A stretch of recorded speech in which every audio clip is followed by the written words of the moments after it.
안녕하세요. 저는 P팀의 PC 분석을 맡은 수수환입니다. 먼저 이제 1번 문제는 그 데이터셋을 불러오고 그리고 랭크와 컴피티션 변수를 제외한 새 데이터셋을 만들어 볼 건데요. 먼저 패키지를 불러오고 그다음에 데이터셋을 불러왔습니다. 그리고 데이터 프레임을 새로 이제 변환해 주고요. 데이터가 잘 불러져 왔는지 이렇게 확인하는 과정을 거쳤습니다. 데이터셋 구조를 출력해 봤을 때 이제 13가지 데이터를 확인할 수 있었고요. 여기서 랭크와 컴피티션, 그러니까 이 11번째 변수와 13번째 변수를 제외한 새로운 데이터셋을 생성해 봤습니다. 그래서 이제 새로운 데이터셋의 구조를 이렇게 확인해 봤는데 이제 11개, 그러니까 랭크와 컴피티션을 제외한 이제 11개의 변수로 새로운 데이터셋이 만들어진 걸 확인할 수 있어서 1번 문제를 해결했습니다. 그리고 이제 2번 문제는 어, 이번 문제는 포인트 변수를 종속 변수로 사용해서 독립 변수 x 그리고 종속 변수 y 이 셋을 만들고 이제 설명해 볼 건데요. 이제 그 x는 이제 포인트를 제외해야 되니까 11번째 변수를 제외하고 설정했고요. y는 이제 포인트로 설정을 했습니다. 그래서 이제 구조를 출력해서 확인해 봤는데요. 보시면은 이제 10가지 변수, 그러니까 포인트가 제외된 게 잘 보여주고요.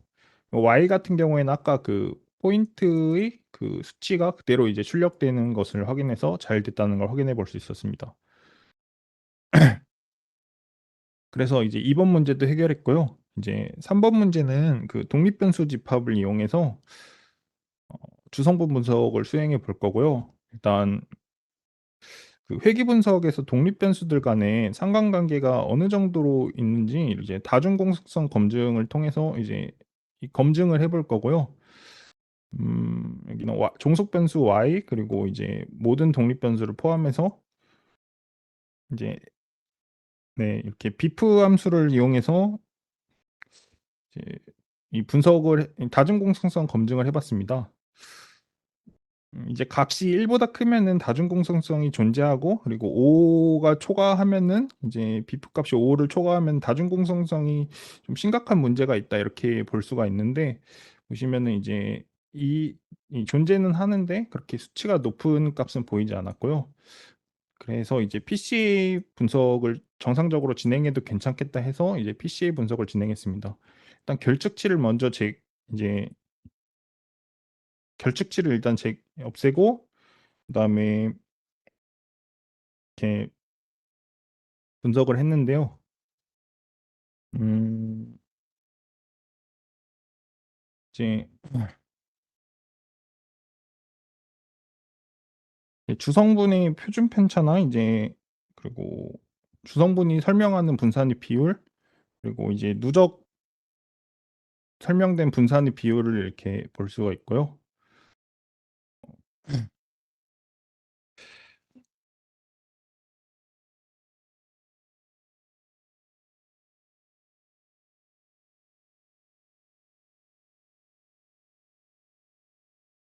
이제 그 산점도에 이제 이름도 이렇게 붙여보는 과정을 거쳤습니다. 그리고 이제 스크립플롯도 이제 주성분의 개수에 따른 설명된 분선의 비율을 시각적으로 나타내 봤는데요. 주산분 이렇게 주성분의 분산을 전체 분산의 합으로 나누고 100을 곱해 갖고 백분율로 변환해서 이제 x는 주성분의 개수 그리고 y 값은 이제 분산의 설명력으로 이제 선 그래프로 나타냈고요. 이 그래프를 보면 1번이 가장 변화가 크고 그 다음으로는 이제 4번이 변화가 큰데 이 엘보 포인트라고 이제 보고 있고요. 이 서머리로 이제 전체 값을 보면은 첫 번째 주성분 PC1은 이제 가장 큰 이제 전체 분산이 37.5%를 설명하고 두 번째 성분은 이제 전체 분산이 17.45%, 그다음에 이제 점진적으로 좀 줄어드는 모습을 볼 수 있습니다. 어, 주성분의 개수가 이제 늘어남에 따라 당연하게도 그 누적된 분산의 설명력도 높아지고 있고요. 음, 예, 그래서 이제 3번 문제도 이렇게 해결했습니다. 그리고 4번은 이제 PC 분석을 위해서 몇 개의 주성분을 선택하는지 설명해 볼 건데요. 4번 문제를 해결하기 위해서 이제 PC 회귀 분석을 통해 종속 변수를 예측하고, 그리고 이제 예측하기 위해서 다양한 주성분의 조합을 이제 나타내 봤는데요. 이제 이 주성분 스코어랑 종속 변수를 결합한 새로운 데이터셋을 만들어서요. 이렇게 출력을 해봤고, 이제 데이터셋을 70% 훈련 세트랑 30% 테스트 세트로 분할해서요. PCA 분석을 수행했습니다. 먼저 이제 PC1만 선택한 경우, 그리고 PC1과 PC2를 같이 선택한 경우, 그리고 PC1, PC2, PC3를 선택한 경우, 그리고 마지막으로 이제 PC4까지 선택한 경우를 이렇게 했는데요. 이제 RMS 평균 제곱근 오치로 이제 이 값을 봤을 때 이 PC4까지 사용하는 값이 이제 가장 낮은 값이 나타났고요. 이게 수치가 낮을수록 정확도가 높기 때문에 이제 아까 그 스크립 포인트, 아니, 그 엘보우 포인트나 아니면은 이 RMSE 평균 제곱근 오치를 이제 복합적으로 생각해 봤을 때 PC4까지 선택하는 모델이 가장 적절한 선택인 것 같습니다. 이상으로 발표를 마치겠고요. 그리고 다음 발표는 저희 B팀 조장이신 김현호 원우님이 해주시겠습니다.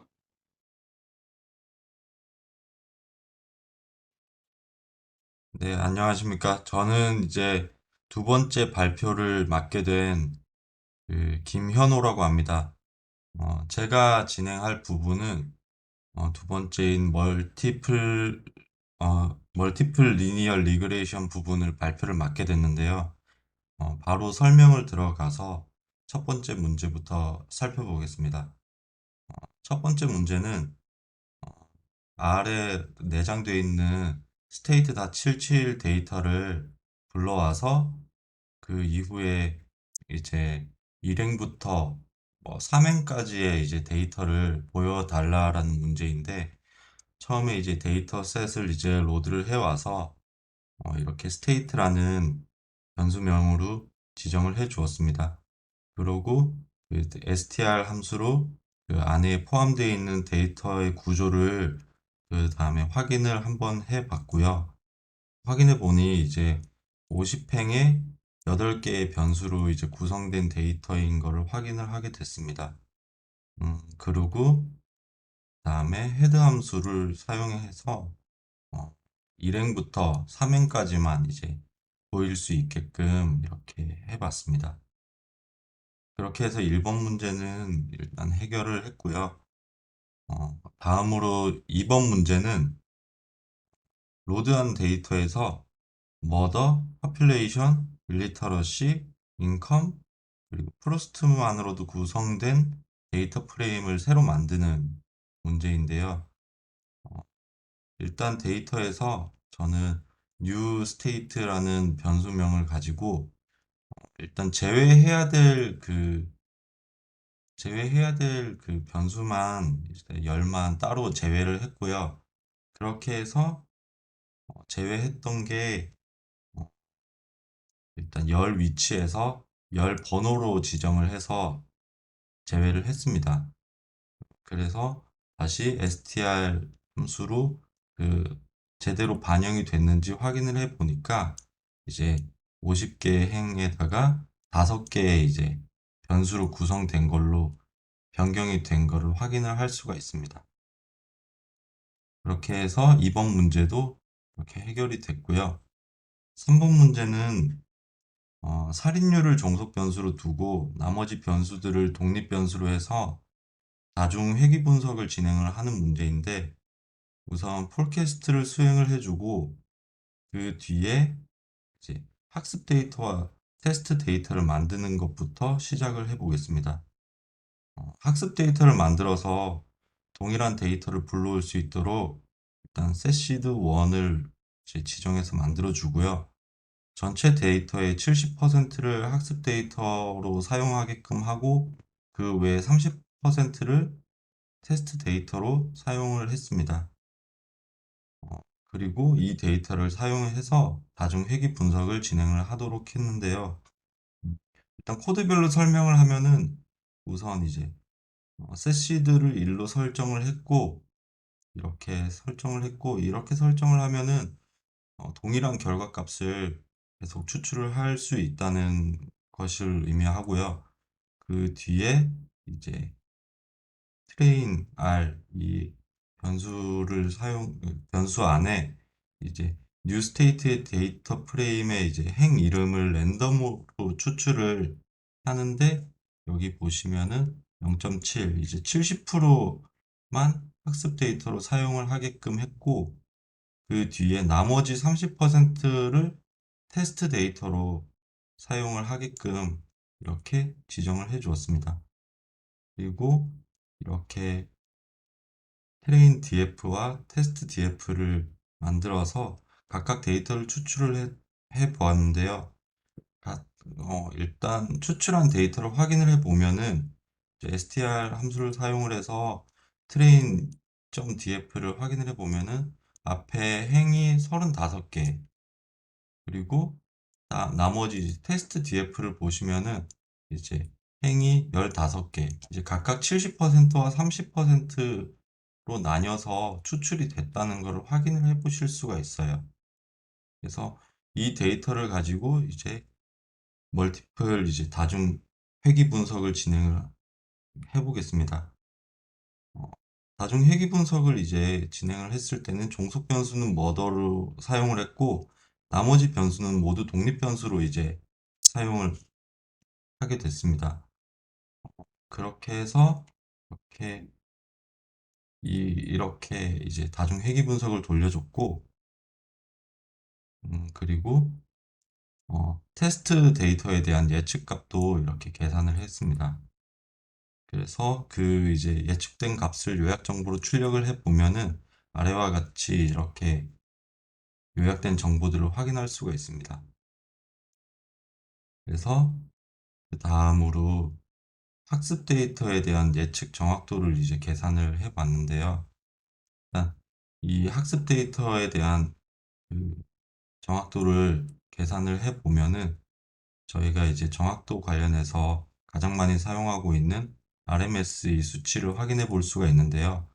RMSE 수치가 1.93562 이렇게 결과값이 나온 것을 확인해 보실 수 있습니다. 그리고 아까 전에 위에서 살펴봤던 그 테스트 데이터에 대한 예측 정확도 값도 이렇게 확인을 해 봤는데요.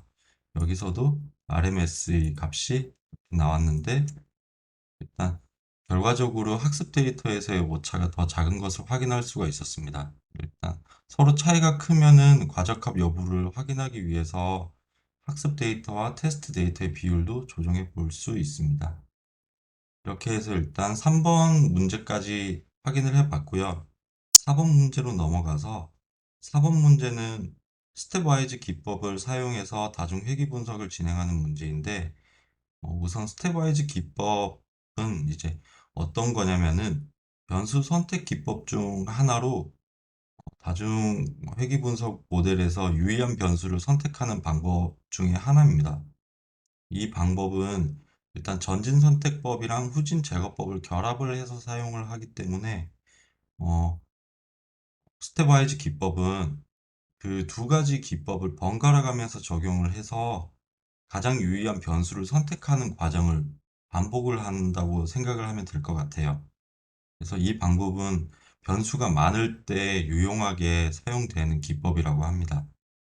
그래서 저는 이 방법을 가지고 위에서 했던 방법하고 동일하게 다중 회귀 분석을 진행을 했는데 어, 일단 스테이트 데이터 프레임에서 머더열을 정속 변수로 두고 나머지 변수들을 독립 변수로 사용을 해서 다중 회귀 그 분석을 진행을 했습니다. 그렇게 해서 여기 보시면은 이렇게 보스로 선택을 했던 걸 보실 수 있는데 이게 이제 스텝 와이즈 기법에서 특징적으로 이제 전진과 후진을 번갈아 가면서 수행을 하기 때문에 여기다가 보스를 입력을 했습니다.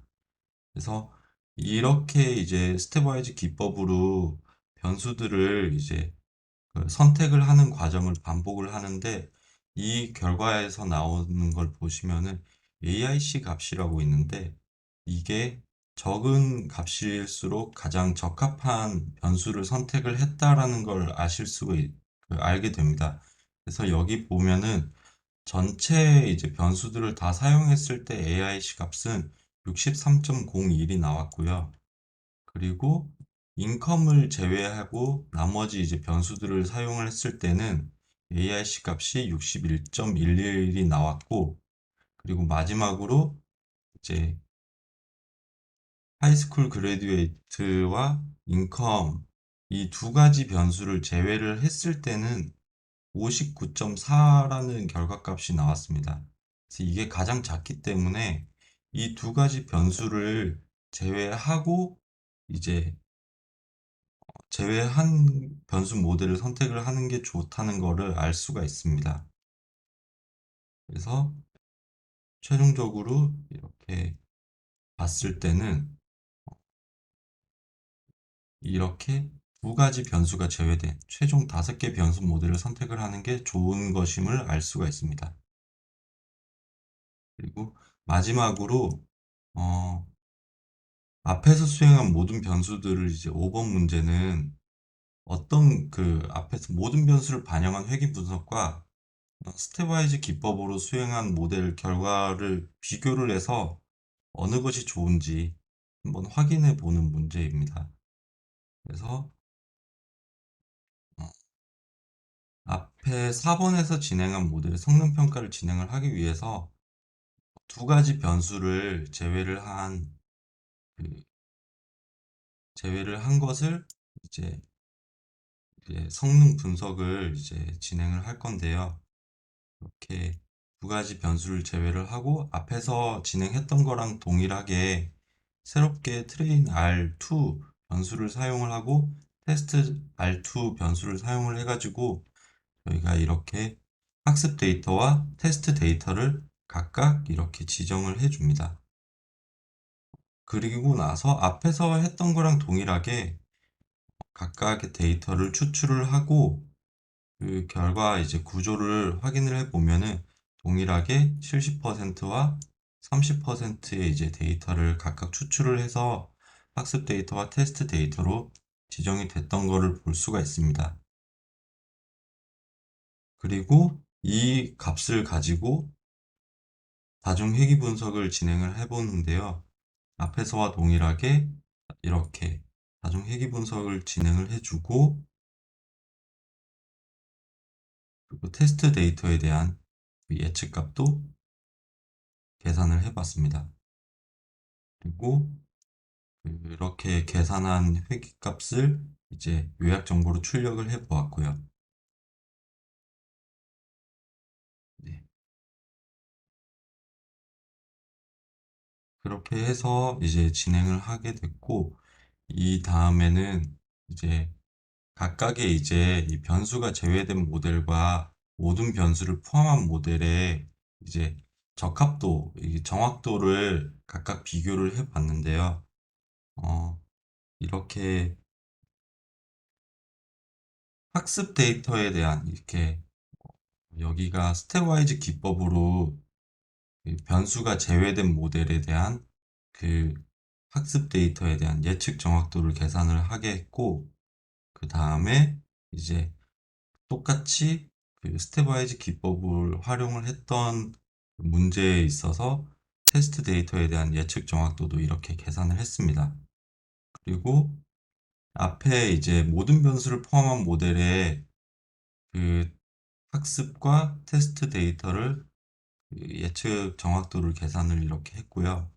각각의 이제 그 각각의 이제 값으로 나왔던 예측 그 정확도 결과를 하나의 데이터 프레임으로 비교를 하기 쉽게 하나의 데이터 프레임으로 합쳤고, 그렇게 해서 나온 결과값을 확인을 했을 때는 RMSE 값을 통해서 확인을 해볼 수가 있는데, 여기서도 값이 가장 낮은 게 이제 좋은 거다, 더 거다라는 결론이 나오는데, 여기서 보면은 변수 두 개를 제외한 Q4 모델, 앞에 4번 모델의 오차가 전반적으로 더 작게 나왔습니다. 그래서 특히 이제 테스트 데이터에서의 정확도를 보면은 이제 앞에 이제 변수를 제거한 모델의 성능이 더 안정적으로 보이는 것을 확인해 볼 수가 있습니다. 이상으로 저는 이번 이제 멀티플 리니어 리그레이션을 이제 문제를 해결을 전체적으로 과제를 풀어봤습니다. 이제 다음은 3번 문제는 최영선 프로님이 설명을 해 주시겠습니다.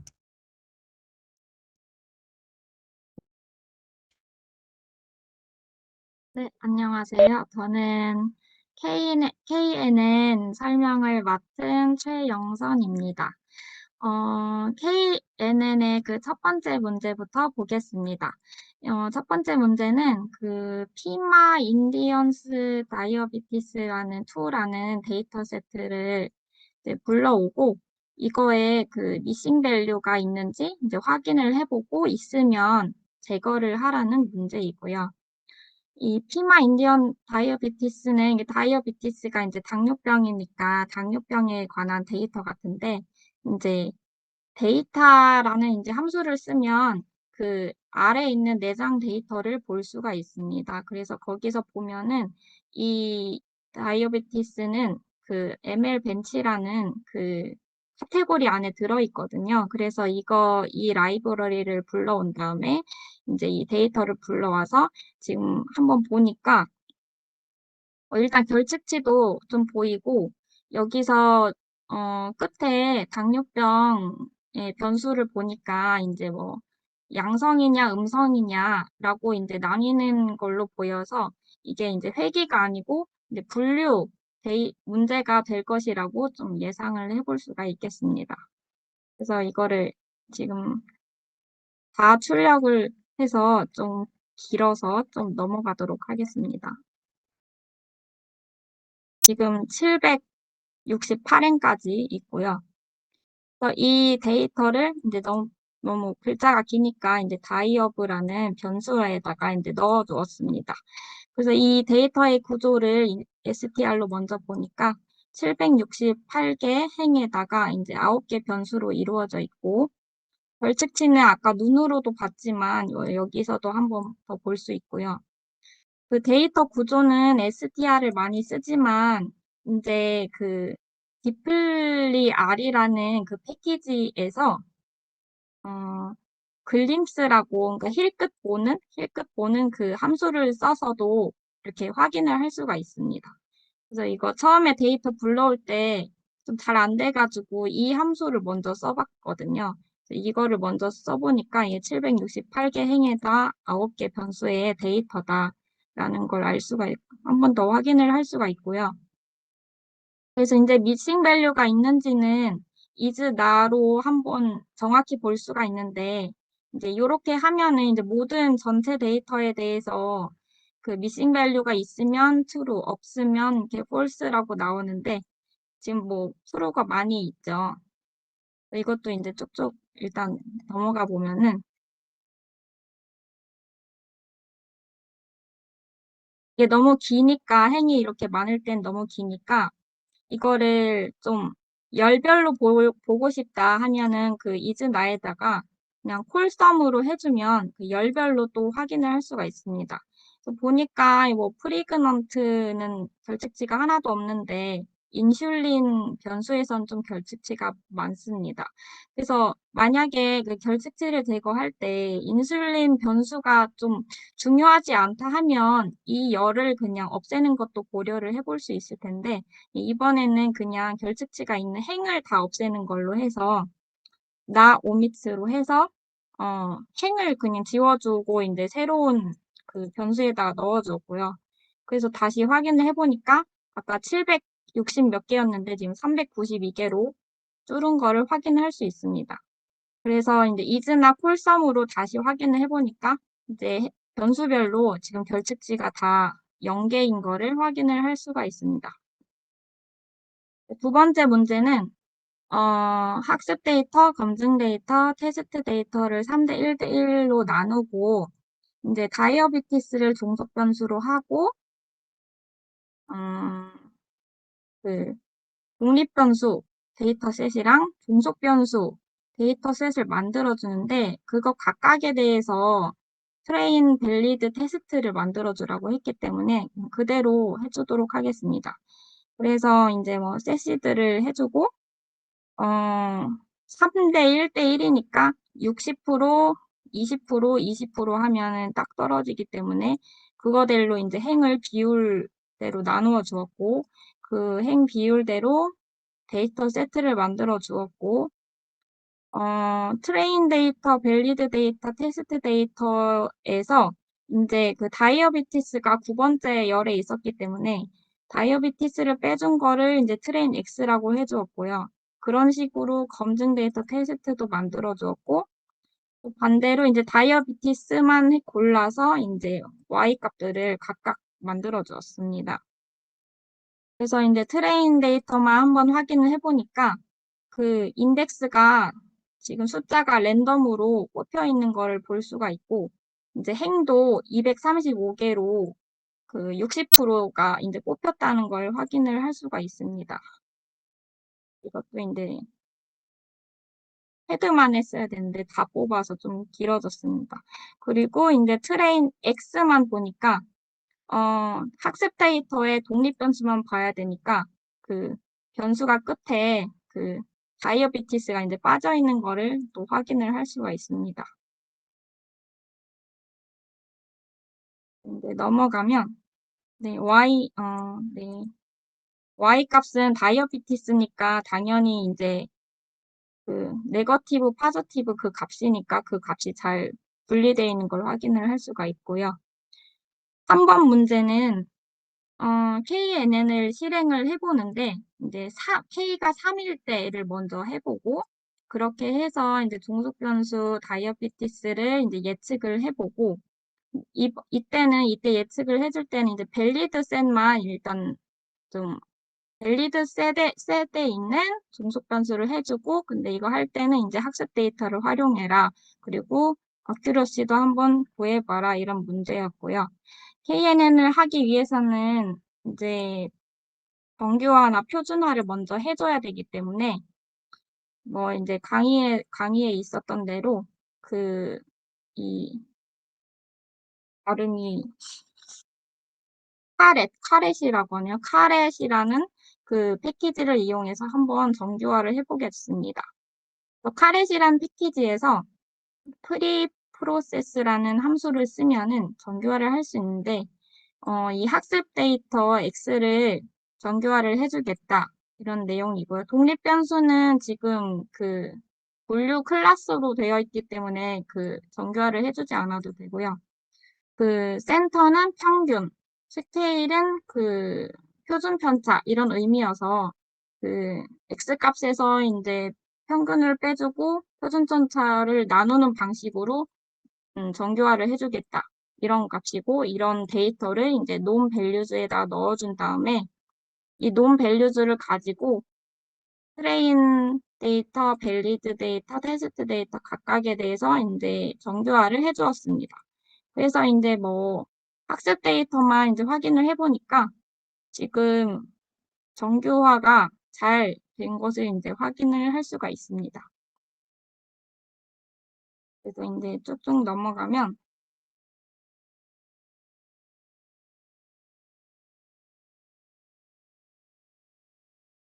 이제 KNN을 실행을 하면 되는데요. KNN을 할 때는 뭐 클래스라는 패키지를 많이 쓰더라고요. 근데 저희는 이제 강의에서 보여주실 교수님이 했던 그 FNN 가지고 또 해보았는데요.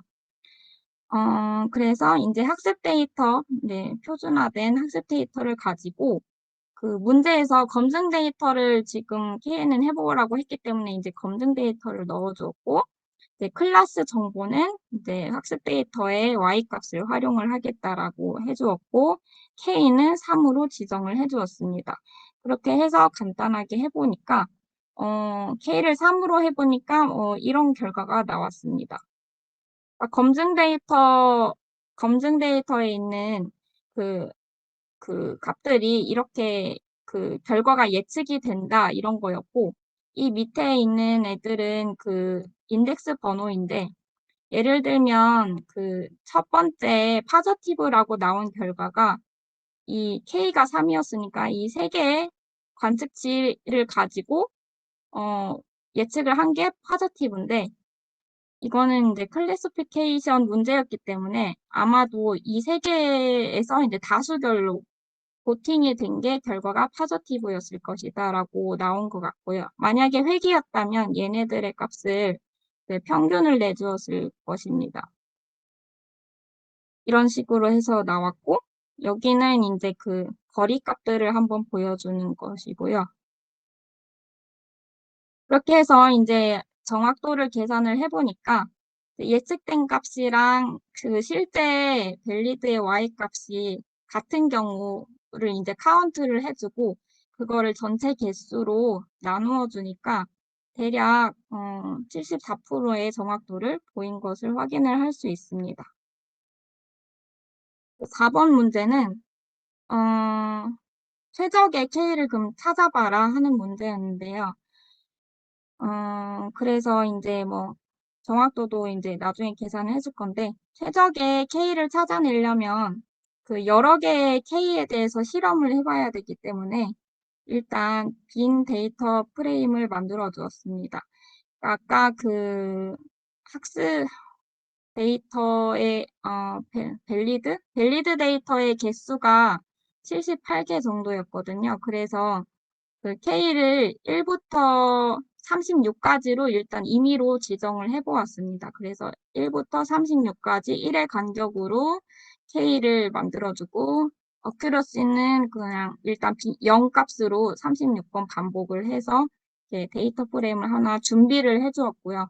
그래서 K가 1부터 뭐 36까지 있고, 어큐러시는 일단 0으로 다 넣어준 데이터 프레임이 준비가 되었고, 그 다음에 이제 KNN을 해주는데, 학습 데이터를 가지고 예측을 해보는 거고, 밸리드 데이터를 또 그게 목표가 되는 거고, 클래스는 학습 데이터 그대로 써주고 y 값을, K는 여기서 1부터 36까지 해봐야 되기 때문에 이제 i로 해서 이제 포문을 사용을 해주었습니다.